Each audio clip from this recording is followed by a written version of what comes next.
Commission সূত্রে যেটা দাবি করা হচ্ছে, তৃণমূল কংগ্রেসের প্রতিনিধি দলকে চন্দ্রিমা ভট্টাচার্যকে বলা হয় পরামর্শ দিন কিন্তু আস্তে কথা বলুন, অর্থাৎ দুর্ব্যবহারের অভিযোগ সরাসরি কমিশন খারিজ করে দিচ্ছে। কিন্তু তৃণমূল কংগ্রেসের তরফে বলা হচ্ছে মুখ্য নির্বাচন কমিশনার দুর্ব্যবহার করেছেন। এবার বিজেপির তা নিয়ে কি প্রতিক্রিয়া, লকেট চট্টোপাধ্যায় কি বলছেন দেখব।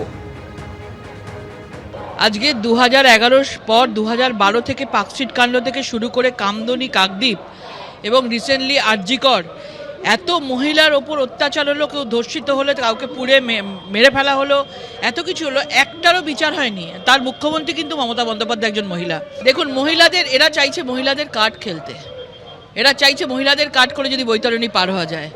স্বাধীন ভারতে আমরা প্রত্যেকে আজকে সমান সমান অধিকারের কথা বলি, সেখানে পশ্চিমবাংলায় কেন এই মহিলা কার্ড খেলে এই বৈতরণী পার হতে চাইছেন? পরিষ্কার বোঝা যাচ্ছে যে এই বাংলার এই নির্বাচনে তৃণমূলের অবসান হবে এবং সেই জন্যই ভয় পেয়ে গিয়ে এইসব ধরনের কথাবার্তা বলছেন। কোনো হবে না, কিসের জন্য? নির্বাচন কমিশনের কাছে সবাই এক, সবাই এক, তাহলে কিসের জন্য টার্গেট করবে? টার্গেটটা আমাদের পশ্চিমবাংলার মহিলা মুখ্যমন্ত্রী করেছেন, যে একের পর এক মহিলাদের ওপর অত্যাচার হয়েছে, কিন্তু একটা কথাও বলেননি, একটাও বিচার হয়নি।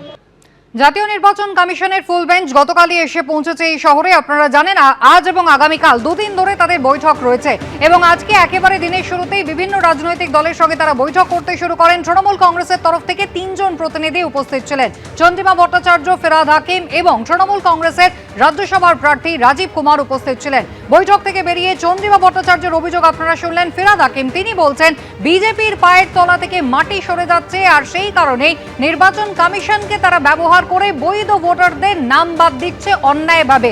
এরই প্রতিবাদ করেছে শাসক দল আর তারই রোষে বারবার তাদের পড়তে হচ্ছে। পাল্টা কি বললেন রাহুল সিনহা, পরপর দেখাবো। বিজেপির পায়ের তলায় মাটি নেই, ওই ভুল পারসেপশনের জন্য রোহিঙ্গা ঘুষপেটিয়া করে আজকে বাংলার সর্বনাশ করে দিয়েছে। বাংলার নিরীহ মানুষকে ভোটার লাইনে দাঁড় করিয়ে দিয়েছে। নিরীহ মানুষরা যারা স্ট্রোকে মারা গেছে তাদের ওদের জন্য মারা গেছে, এত মানুষকে মারা গেছে।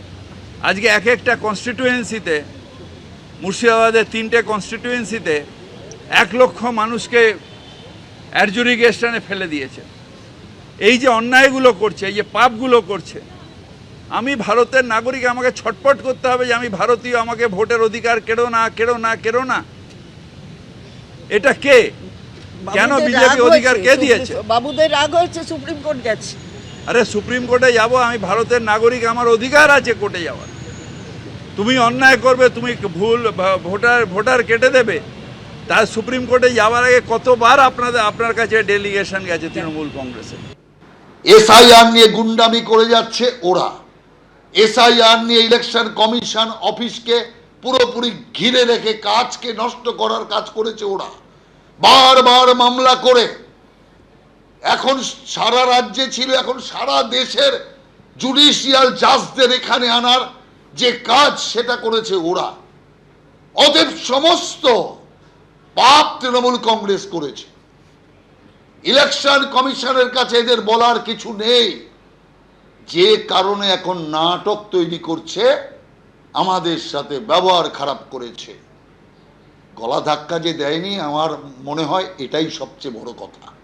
কারণ যে জাতীয় কথাবার্তা, যে জাতীয় ভাষা, যে জাতীয় ঔদ্ধত্য এরা ব্যবহার করে, গলা ধাক্কা যে দেয়নি, এটাই ঈশ্বরের কাছে ওরা প্রার্থনা করুক, এটাই অনেক সাফল্য।